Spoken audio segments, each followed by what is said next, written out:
बारिश के बीच बारात के ढोल नगाड़ों की ध्वनि उठती है। अचानक से बारात की एक टोली बेहती हुई सड़क के बीच मौजूद हो जाती है, जिसके बाराती थे नरकंकाल।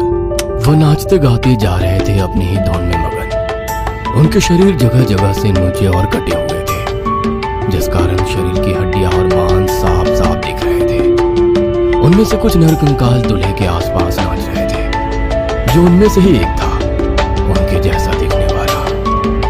उसी रात अनुज अपनी बाइक को तेजी से सड़कों पर दौड़ाता हुआ आ रहा था। अपनी 10 घंटे की शिफ्ट पूरी होने पर अनुज को घर पहुंचने की बहुत जल्दी थी, इसलिए वो किसी भी मोड़ पर धीरा नहीं हुआ और बाइक की स्पीड को बढ़ाता हुआ तेजी से आगे बढ़ने लगा। और उसी रास्ते में जिस रास्ते बारात निकल रही थी, उस रास्ते पहुंच गया और हॉर्न बजाता हुआ बारात से आगे निकल गया कि अचानक उसकी नजर किसी पर पड़ी, जिसकी आंखें नहीं थी और उसका शरीर कंकाल जैसा था।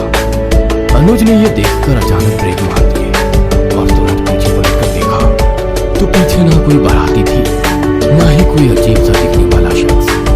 अनुज हैरान था। अनुज ने सोचा कि काम की थकान की वजह से शायद उसे भ्रम हो गया है। अनुज ने ब्रेक से पैर हटाए और घर की ओर चल दिया। थका हुआ अनुज घर पहुंचते ही कब बिस्तर पर पड़ गया और कब उसकी आंख लग गई, ये उसे पता ही ना चला। जैसे ही नींद अनुज को अपनी आगोश में ले गई, उसका दिमाग दिन भर की हुई घटनाओं को एक साथ जोड़ता हुआ उसे एक बुने हुए सपने में खींच ले गया। ऑफिस में एक तरफ खड़ा अनुज खुद को टाइपिंग करते हुए देख रहा है। फिर उसकी नजर वही ऑफिस की घड़ी पर जाती है। वो देखता है कि कैसे घड़ी के कांटे तेजी से आगे बढ़ रहे हैं। इससे पहले अनुज कुछ समझ पाता, तब तक शाम घिर चुकी होती है। अनुज अब बाइक चला रहा है। बारात को पार करता हुआ वो आगे बढ़ा और रुक गया। उसने किसी ऐसे आदमी को देखा जिसकी आंखें नहीं थी और शरीर नरकंकाल जैसा था। उसकी आंखों में गड्ढा देखकर अनुज को याद आया कि उसके बचपन में एक रिक्शे वाला उसे स्कूल से छोड़ने आया करता था। उसकी बाईं आंख में भी वैसा ही गड्ढा था। अनुज को उसकी मां ने बताया था कि उसकी एक आंख गिद्ध नोच ले गया था और एक आंख ना होने की वजह से उसकी शक्ल अनुज को काफी डरावनी दिखती थी। अनुज वापस उस नरकंकाल के जैसे दिखने वाले के सामने खड़ा हुआ है। वहां उन दोनों के अलावा कोई तीसरा नहीं है। उसके बाद अनुज को नींद नहीं आई। घंटे 2 घंटे तो उसने उसी सपने की सोच में बिता दिए। उसके दिमाग में एक ही बात चल रही थी कि कहीं उसका देखा हुआ सपना सच तो नहीं था। कमरे में घड़ी की टिक टिक की आवाज और अनुज का अंतर्मन द्वंद्व अब मेल खाने लगे थे। अनुज के दिमाग में उस बारात वाले आदमी की शक्ल बैठ गई थी। उसने अपना ड्राइंग बोर्ड उठाया और पेंसिल लेकर उसी शक्ल को स्केच करने लगा। अनुज के दिमाग में जो आकृति थी वैसे ही अनुज ने उसे ड्राइंग बोर्ड पर उतार दिया था। उसकी आंखें नहीं थी, जुबान खोखली थी, शरीर कटा फटा नरकंकाल जैसा था। अनुज ने उस पेंटिंग को लाल रंग से रंगा कि तभी बोर्ड के किनारे से उसकी उंगली लग गई और नाखून से खून बहकर पेंटिंग में उतर कर मिल गया। अनुज ने अपने ऑफिस से 4 दिन की छुट्टी ले ली थी और आने वाले नजदीक के दिनों में अनुज का बर्थडे भी आने को था और 4 दिन बाद अनुज के घर में उसके बर्थडे वाले दिन खुशी का माहौल था। अनुज के ऑफिस फ्रेंड्स और कुछ आस पड़ोस के लोग वहां शामिल थे। अनुज बधाई लेते हुए केक की तरफ बढ़ा और जैसे ही अनुज ने केक काटा, पार्टी में मौजूद सभी लोगों के हैप्पी बर्थडे विश से पूरा हॉल गूंज उठा। अनुज ने एक पीस बर्थडे नाइफ से अलग किया कि तभी एक बहुत ही कमजोर जबड़े वाला मुंह आगे आया और अनुज ने केक उसके मुंह में रख दिया। अनुज को कुछ अटपटा लगा तो उसने ऊपर उठकर देखा तो उसके होश उड़ गए। वह वही पेंटिंग वाला शख्स था जिसे अनुज ने 4 रात पहले ही कैनवास पे उतारा था।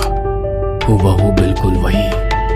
उसके मांस जैसे शरीर पर खून अलग से दौड़ता हुआ दिख रहा था। वही खून जो अनुज की उंगली से बहकर उस रात पेंटिंग में मिल गया था। वह केक को आधा ही निगल पाया था और बाकी आधा जबड़े में फंसकर नीचे गिर गया। वह लोगों के बीच से होकर गुजरता जा रहा था, लेकिन उसकी हरकतों से अनुज परेशान हो रहा था।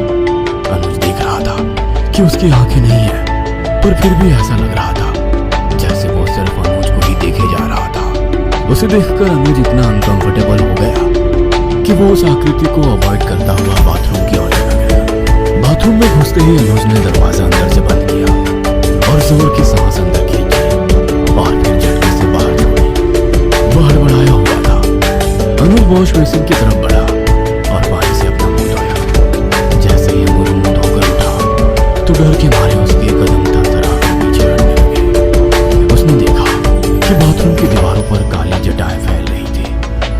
धीरे धीरे हर तरफ से बढ़ रही थी। देखते देखते वह बाथरूम में काले कमरे में बदल गया था, जहां अब अनुज के अलावा उसके सामने बैठे थे कई सारे ऐसे नरकंकाल जो चिथड़ों में थे। उसमें से कोई अपना हाथ खा रहा था तो कोई अपना ही मांस नोचे जा रहा था। काली फर्श पर खून तैरने लगा था और फिर धीरे धीरे वो काला कमरा खून से भर गया। अनुज में भी अब बदलाव शुरू हो गए थे। आंखों की पुतलियां छोटी होने लगी थी, हाथ पांव में सिकुड़न समा गई, रात का बहाव चेहरे से उतर कर नसों में आने लगा था। अनुज ने उनसे बचने के लिए बाहर की ओर भागना चाहा, पर उसे उस काले कमरे का कोई अंत ही नहीं दिख रहा था। लबालब खून से भरे कमरे में अनुज भागता जा रहा था और पीछे से उसे भयानक हंसी की आवाजें सुनाई दे रही थी। अनुज के मन में डर समाने लगा था और वो भागते भागते गिर गया और डूब गया उसी बहते हुए खून में। और फिर एकाएक उसने अपने आप को उन्हीं भयभीत नरकंकालों से घिरा हुआ पाया जो लगातार चिल्ला रहे थे, तुम्हारे जीवन की समाप्ति हुई अनुज, आओ हमारे साथ, हमारा संसार अब सुधार है।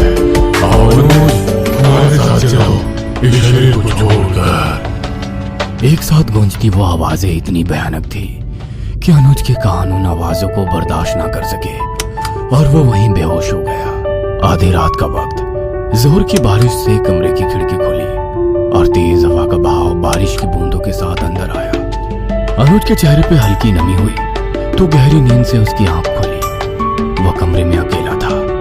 सन्नाटे के बीच उसे अपने अंदर एक अजीब सी हलचल महसूस हो रही थी। उसके कानों में दूर कहीं बज रहे ढोल नगाड़ों की आवाजें आ रही थी।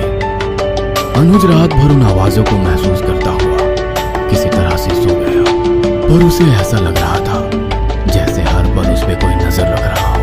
किसी तरह हिम्मत बांधे अनुज अपने आप को सिकोड़ कर सो गया। दूसरे कमरे में रखी वो पेंटिंग जिसमें अनुज का खून उतर आया था, उस पेंटिंग के सामने वही नरकंकाल खड़ा है जो अनुज को बारात में मिला था और उससे अनुज का पहला सामना हुआ था।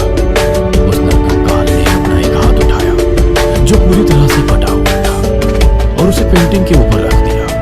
नसों में दौड़ता हुआ खून उस पेंटिंग में जा मिला। जिस वक्त अनुज सो रहा था उसी वक्त दरवाजे के नीचे से वो तस्वीर वाला शख्स पानी का रूप लेकर आया और सोते हुए अनुज के अंदर प्रवेश कर गया। अनुज जब उठा तो बहुत सुबह का वक्त था। उसके बाल बिखरे हुए थे और शरीर में रात वाली हलचल। उसका मन अपने ही घर में नहीं लग रहा था। वो अपने घर से बाहर निकला और उसने भागना शुरू किया। वो बहुत जोर से भागा, उसके कदम रुक ही नहीं रहे थे। वो सड़कों पर दौड़ रही गाड़ियों की गति से भी तेज भाग रहा था। उसे देखने वाले भी हैरान थे। वो भागता रहा बिना थके बिना रुके और भागते भागते वो पहुंच गया एक सुनसान रास्ते पर जहां कोई नहीं था सिवाय उन ढोल नगाड़ों की आवाजों के अलावा। अब तक अनुज पूरी तरह बदल चुका था। उसका शरीर ढीला पड़ चुका था, शरीर से हड्डी झलक कर दिखने लगी थी, आंखें अंदर की तरफ घुस गई थी और पैर भी सिकुड़ चुके थे। वो बदल चुका था। ढोल नगाड़ों की आवाजें तेज हो गई थी।